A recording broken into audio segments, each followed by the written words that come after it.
గోప ప్రదక్షిణం నీకిస్తేనమ్మా, గోవిందు సన్నిధి నాకియవమ్మా.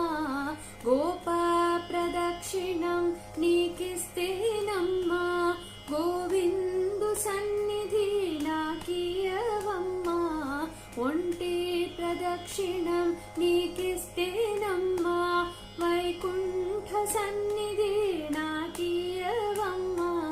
రెండో ప్రదక్షిణం నీకిస్తేనమ్మా, నిండైన సంపదలు నాకియవమ్మా. మూడో ప్రదక్షిణం నీ